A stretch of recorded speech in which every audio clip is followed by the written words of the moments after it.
Welcome back to the Roadside Rescue YouTube channel. I'm Ernest, and we're here at the end of the day today. It's been a particularly long day. Can't even say that word right.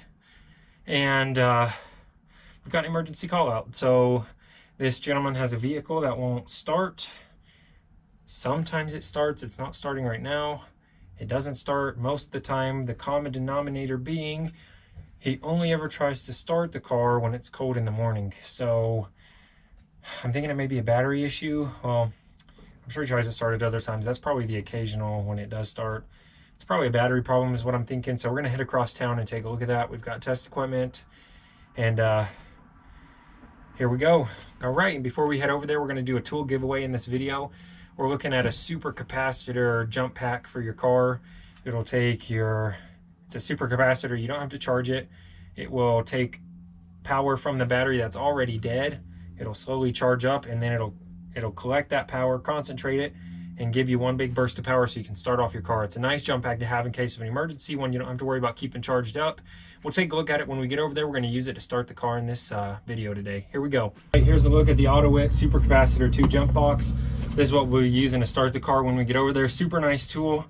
If you want to win this tool, I'm going to be doing a giveaway. So I'll give this tool away to anybody who shares one of the Roadside Rescue videos on a social media platform. It can be any platform.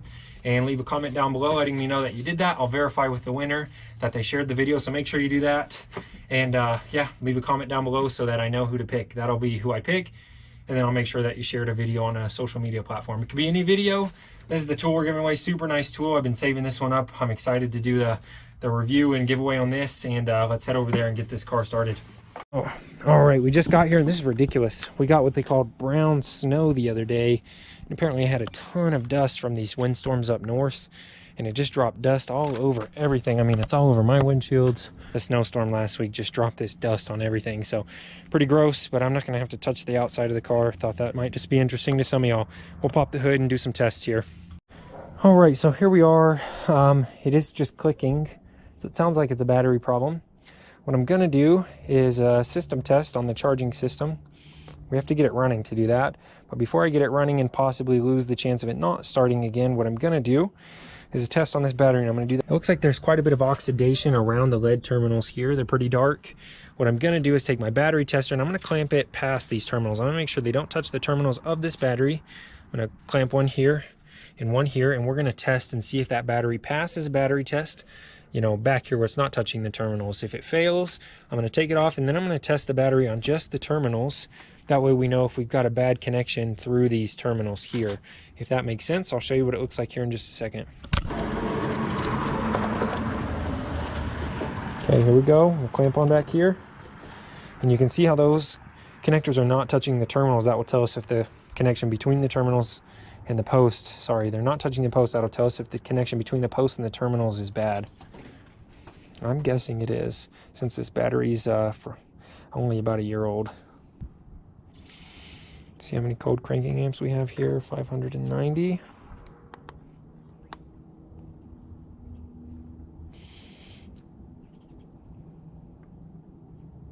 Okay, so it says the battery's good, but it's not charged up. So that could be an alternator problem. Let's get this cleaned up regardless, and then we'll test that alternator. All right, here we are in the back of the UPS truck here, the Roadside Rescue Mobile.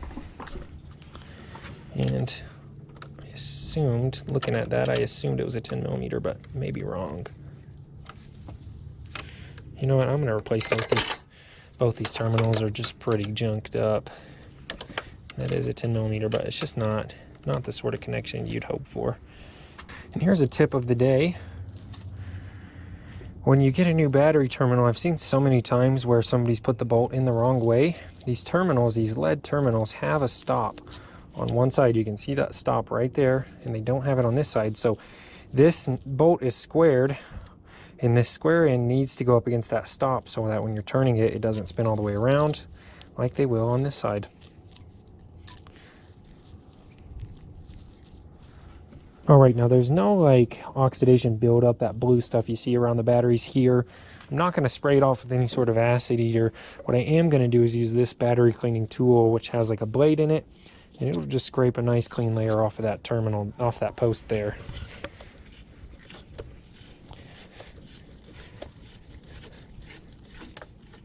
So that's a nice clean layer. We'll take our new terminal, and all we've got to do is ream it. We've got this reamer right here, so we just put it in there, twist. It does the same thing, but on the inside of this terminal, it's going to scrape off a nice, clean, fresh layer that doesn't have any rust in there. This doesn't have felt pads, so I'm going to put some felt pads on it for this gentleman. And we're also going to use silicone paste as a dielectric grease around that terminal and post. Now this is a super important step to not miss if you're doing this by yourself. You want to have those felts there to absorb any sort of acid that may be coming up from those batteries. You don't want to tap on the post. That can cause cracks around there. That causes that acid to come up. You also want to make sure you put the right color on the right side. If you put the black on the positive, for instance, I've seen multiple times where somebody's crossed their jumper cable wires and almost caught their vehicle on fire, and I think almost every time it was because they had the felt on the wrong post. So make sure you pay attention to that.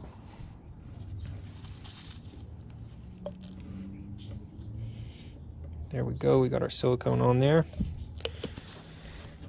And what I am going to do though is use some cleaner to clean up this ground cable here, and then we'll put that in our new terminal.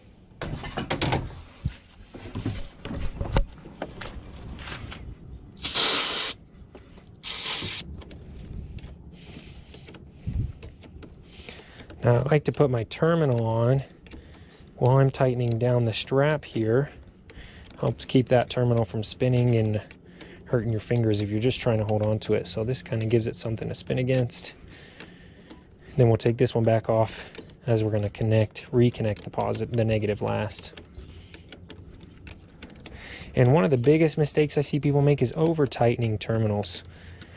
It just has to be tight enough to where if you pull on it, it doesn't wiggle if you're talking about the terminal itself, or if you give it a nice little tug, it doesn't come out. There's no need to bend that into a concave shape, by over tightening those bolts, and that'll keep you from having grip if you ever need to retighten that, and that'll keep you from having appropriate grip if you ever need to retighten that in the future. All right, now we'll move on to the positive terminal, and I do have some of these mostly zinc terminals here. In fact, I have the exact same kind. What I'm going to do is use a lead one though, and instead of using the strap, like you know how you would strap down a whole cable, we're just going to run those two straps with their washer. We've got a washer here for them, and we're just going to run it through one of these. The lead just seems to work a little bit better in my experience. So not that I'm against using those zinc ones in this instance. I'm just going to use that lead one though to make sure that this charging system for such a small alternator and battery gets the most out of it. The link for this tool and all the tools I use is in the description. This is by far the most commonly asked about tool that I use, and I have it in the description labeled under battery T-tool or T-post cleaner, something like that. It starts with a T. We'll take it and ream it out, make sure we got a nice clean surface. We'll put our felt on. Again, there's no need to tap on your terminals. If they don't fit, use a spreader. If you tap them, you can cause cracks. That when you see all that blue buildup around your battery terminals, that's one of the leading causes of that, is just getting cracks in there. But this is a super common job. This is a super common call out, especially in the winter, is people calling us because their vehicles won't start, and it's very common for that to be caused by having bad connections on their batteries, and not because their battery itself is bad. Okay, so we use this washer here that it came with. I'm going to go ahead and scratch up these surfaces and make sure they're clean. But what we're going to do is just run this bolt straight into there. Okay, here's what I'm talking about. These terminals usually don't come sized for the positive. One might just be tempted to smack that down on there. We're just going to go take a pair of pliers and spread that. And they make a pair of pliers for spreading battery terminals. I don't have one, so we'll just use a normal pair of pliers to put it in there and just stretch that out. Okay, here's what I'm talking about. We'll just put that in there. Open the handle, turn, open the handle. You can do it just straight on its side. I like to spin it a little bit just to make sure it opens evenly. Usually it doesn't open too evenly anyways. You can see how one side cocked out more than the other. But that will now slide on there nice and easy without having to tap on that. Okay, now you don't have to over tighten it, just tight enough to where when you pull on it, it doesn't turn. I've seen people with these, especially these lead terminals, you can over tighten this. I mean, with a brand new one on a positive terminal, I could go ahead and squeeze this so hard, and the lead is so malleable that it would go ahead and just bend all the way till closing. But that doesn't leave you any forgiveness in the future, where if you have to come back, and replace your battery in a year or two and tighten it back down, this will give you plenty of opportunities to to retighten a new one on there without coming all the way down and closing that gap up. Once you do that, you've stretched your terminal out, you're gonna have to replace it. I know that doesn't look beautiful, but that's going to have a much better connection.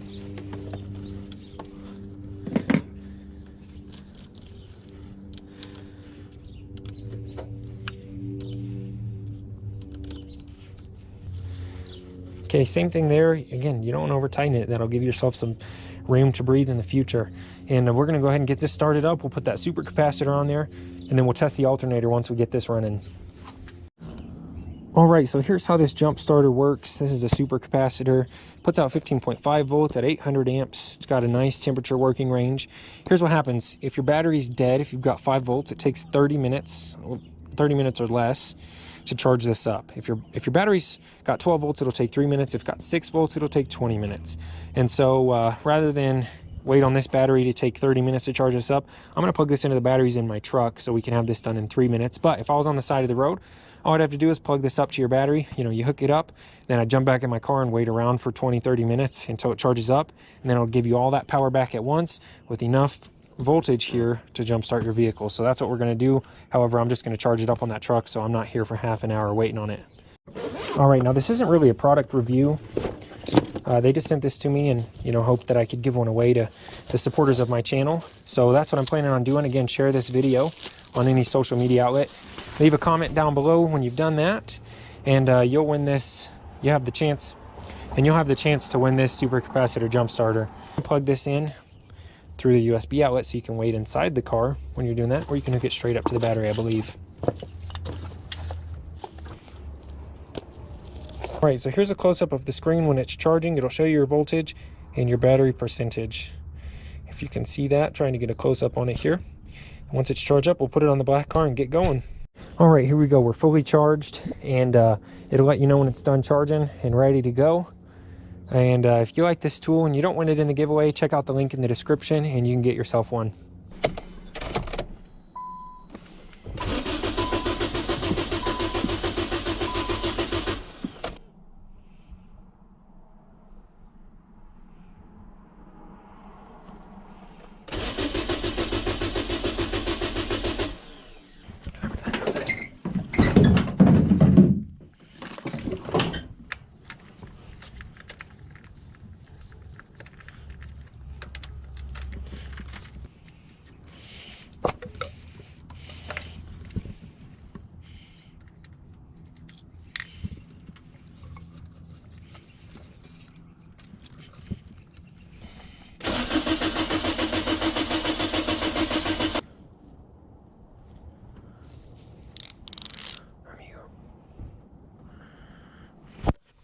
Great, I thought I didn't record any of that. Luckily I did. I left the camera on by accident, but we hooked the jump starter up to it and it didn't start. And so I'm like, man, that's weird. So I gave it some brake cleaner in the intake.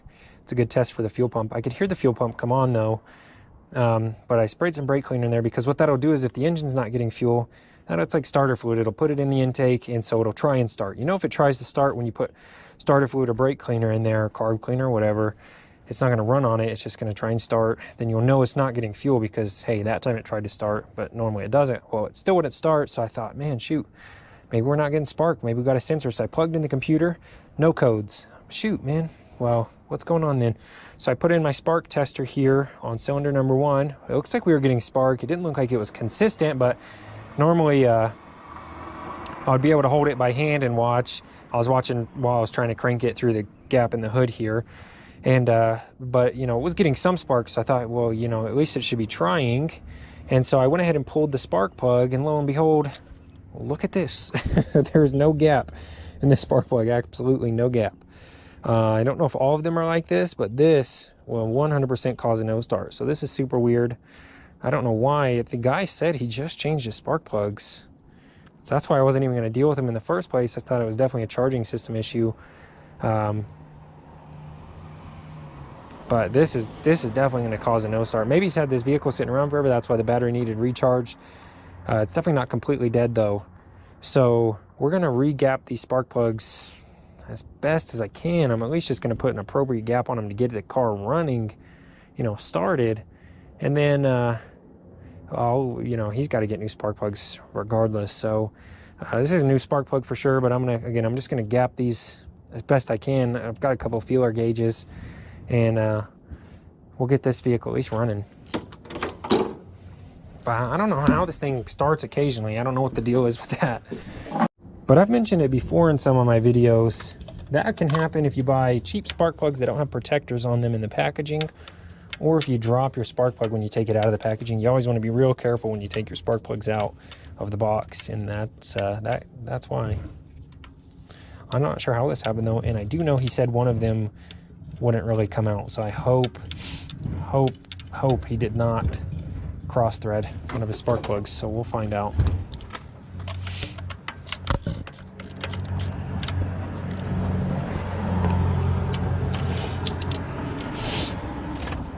Number one's done. We'll go look at all of them.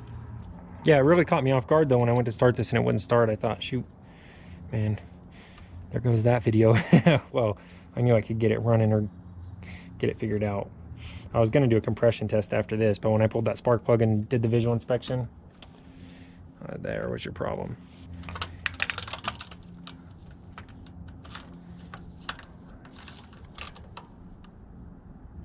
Oh, this may be that one that didn't want to come out.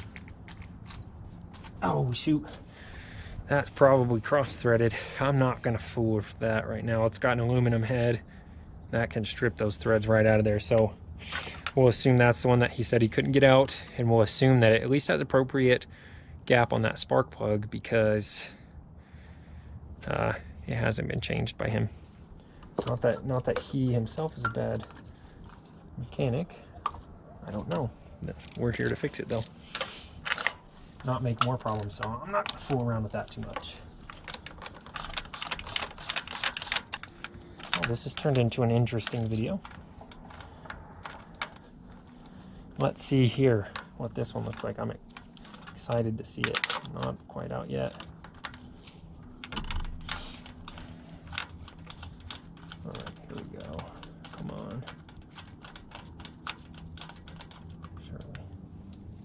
What in the world? Oh no.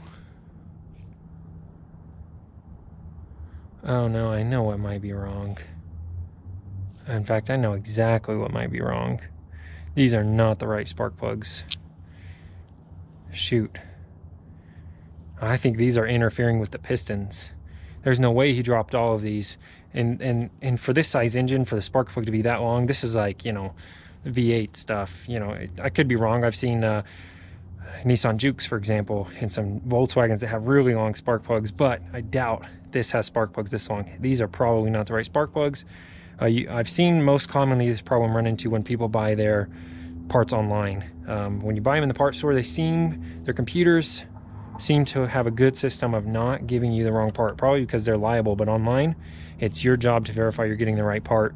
And so these are probably too long for this engine. Let me crank this over and see, without starting it, let me just crank it over and see if it bends that spark plug back. It may try and run because I adjusted the gap, but it should, if it's interfering, it should bend back on the first touch, and that is not good.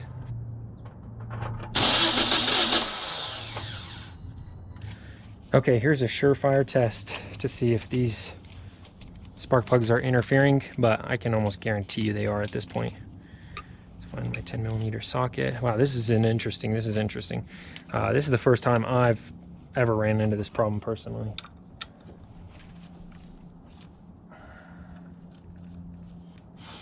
And now I've got to be real clear with him to make sure he wasn't able to get that out, and not that he put it in and it got real tough. Sometimes people will say that. They'll say, hey, it was really hard, I couldn't get it out. What they really are trying to say is, and I use the term trying lightly, what they're really trying to say is, hey, this thing went in super hard and I don't know if it's going to come back out. So hopefully that's not the issue there. Moment of truth, let's find out. It's starting to get dark on us. Here we go. To make the video real interesting, here's the conclusion. And if it needs new spark plugs, I'm not going to do that tonight. We'll end off the video here. My guess is, if I had to place a bet, spark plugs are too long. Ooh. Don't know. Could be wrong.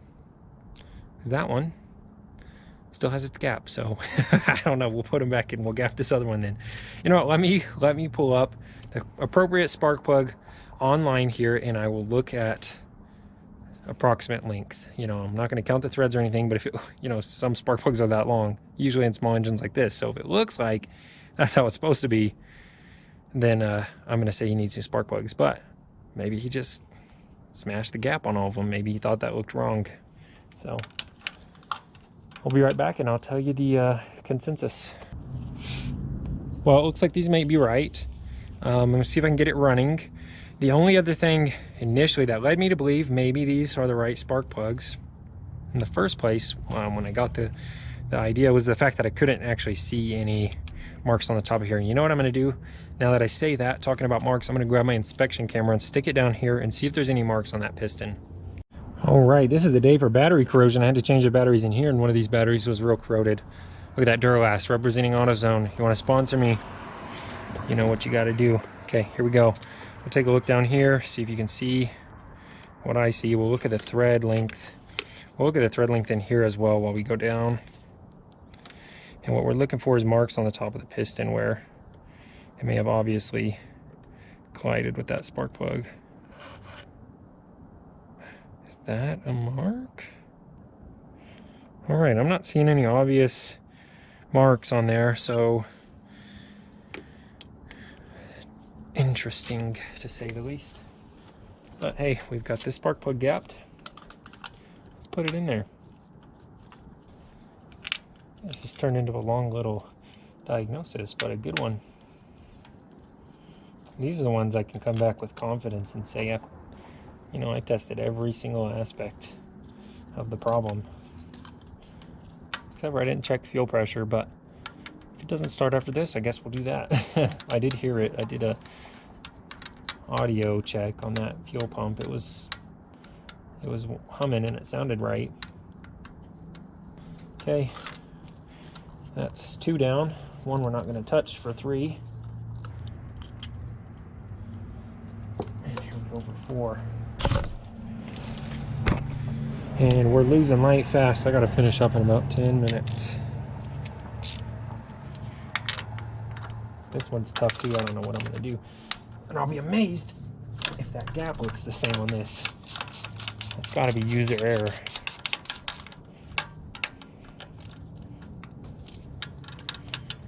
Feels like one of those tests, you know, you watch those shows like, will this mechanic really scam you? And they like pull a fuse out.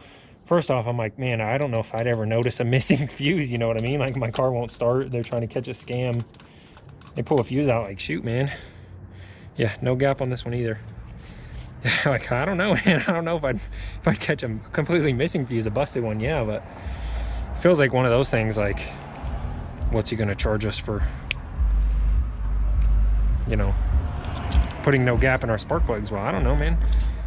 Why is it like that? I don't know if I've determined that yet, but I'm gonna get this running and then I'm gonna let it run for a minute and then I'll pull one and I'll see if it has lost its gap. If it does, man, we know these spark plugs are wrong, but they should be replaced anyways at this point. I just want to see if I can get it running. That was about the gap on those.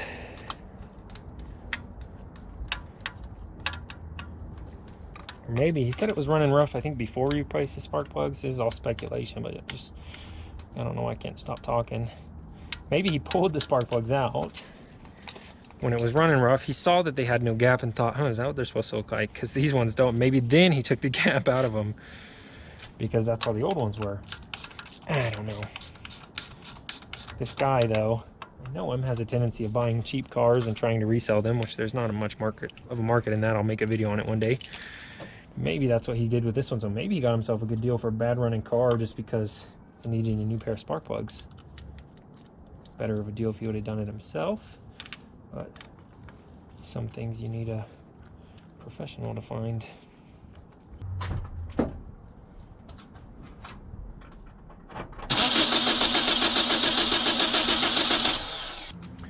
Okay, well that's interesting that it didn't start. Looked like a surefire solution to the problem, but I guess they could have been arguing. He drove it a couple of times, so I'm very confused as to how it started. It's not fuel, so it's spark or compression. I'm guessing it's these spark plugs aren't correct. I couldn't tell in the picture. I'll have to go to the parts store and verify. My guess is they're not correct, so I'll let you know at the end of the video in a subtitle if that is in fact what's wrong. And I'm done for today. It's dark. It's getting dark. The GoPro always picks up more light than you can actually see, but I'm not going to work in the dark tonight, so we'll be done here. I'll verify spark plugs tomorrow and probably get it running. So, oh right, here we are, a little behind the scenes action on this episode. This one's driving me crazy, so I'm headed down to the auto parts store right now, through the park, down the greenway. I'm gonna go get the spark plugs for this car because yeah, it's driving me crazy. So we'll figure out if these spark plugs are right or not. We'll be at AutoZone in just a minute. It's way faster to ride my bike a couple blocks down the river trail than it is to get in my car and go through town through like 5 different stoplights. So we'll be there ASAP. All right, well here we are. I'm just leaving AutoZone, and it's got to be user error, man. These are the same spark plugs. They're the exact same. So I don't know if this was a test. Surely not, because I've worked on this guy's cars several times, but bizarre. So I've got new spark plugs. They need new spark plugs. I mean, I unbent those, but you know, now that strap isn't centered on the point there, so new spark plugs it is. Hopefully that gets it running. I mean, if it's not that, I don't know. We'll test spark on all the different wires and stuff, but we'll see tomorrow when we put those spark plugs in. I'm not going to do it tonight. All right, here we are back over here this morning. We've got the spark plugs that are in there. I mentioned it last night when I went to the parts store.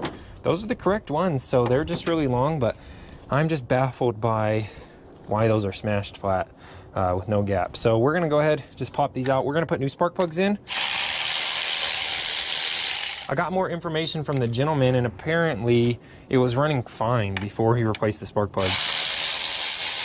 But he had taken it in for an oil change, and they recommended he replace the spark plugs, so he did it himself. So I don't know if he got spark plugs that were cheap, had been dropped in their packaging or something, or if he removed that gap himself. No idea.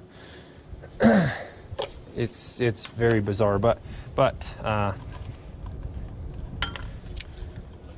we'll get these replaced for him here in just a jiffy.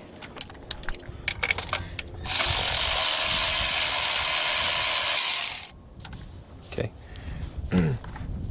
And fingers crossed it runs after that. Apparently it ran fine before that. And I was telling him, I don't know how he drove it, because he drove it after he replaced the spark plugs.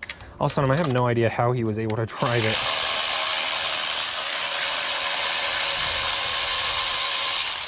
After he put those spark plugs in, I don't know.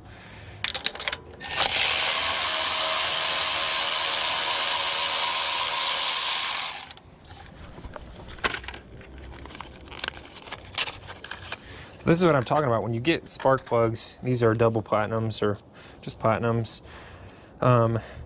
They should have like some sort of protector, plastic or cardboard. Cardboard's more environmentally friendly, obviously, so I can always support that. But they should have a protector in there, so if you drop them in their packaging, it dents the top of that cardboard and not your gap here. And these are pre-gapped, so we don't need to adjust the gap on these.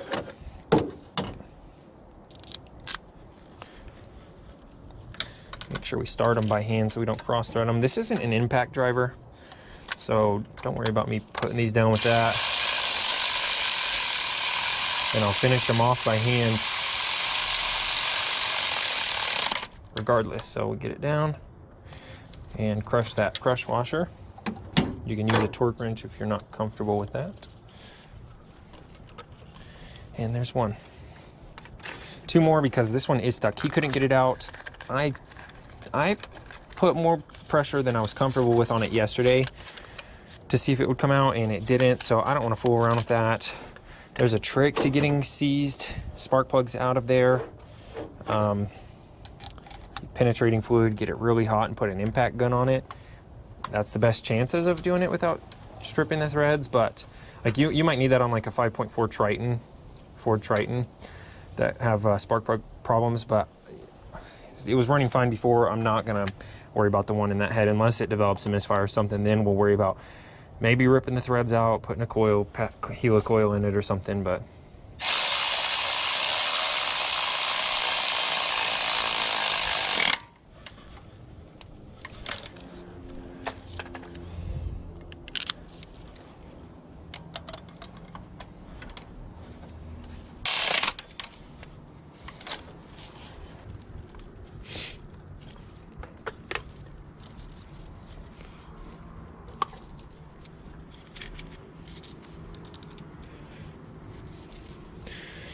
all right, fingers double crossed. Maybe that's bad luck. But fingers crossed that this works. I don't want to fool around with this much more.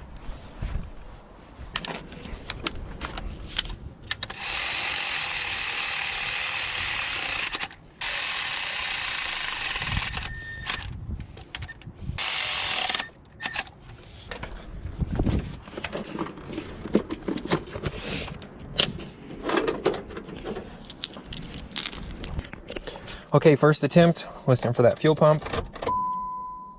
Hear it. All right, there you go.